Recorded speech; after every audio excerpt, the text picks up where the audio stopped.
WAG is the latest picture book that I've done, and with the title like WAG, it does star Earl the dog. The book's really about what makes Earl's tail wag, and it was heavily influenced by my dog Earl, who was just the happiest dog in the world, and his tail just wagged constantly. So it was the question, what's going on in his head? What actually makes that tail wag? Yeah, the photo on the back flap, instead of the artist, I wanted to put a photo of my dog Earl, who, in the photo, he's 16 years old, and he passed away at 19. But he was definitely the inspiration for WAG. I always feel like if I could have captured any of his joy of life and his spirit in my work, that I was really doing my job.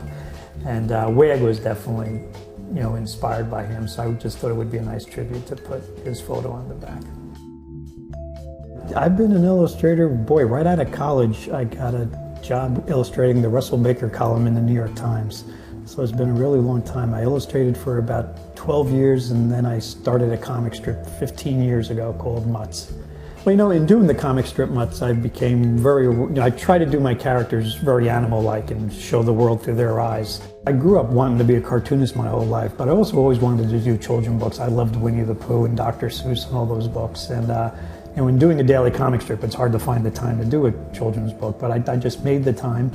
And the first one was called The Gift of Nothing, and I just really loved doing it. I mean, they're similar in the sense that you tell stories with words and pictures, but the children's books I really can elaborate and get more involved in the story, and it's, I tell you, it's the most satisfying thing. I just love doing these books.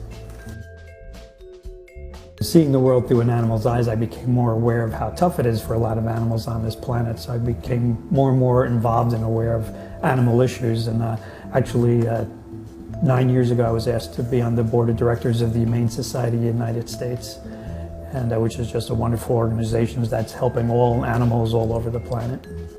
And even in my work, in my strips and in my children's books, I always talk about animal issues.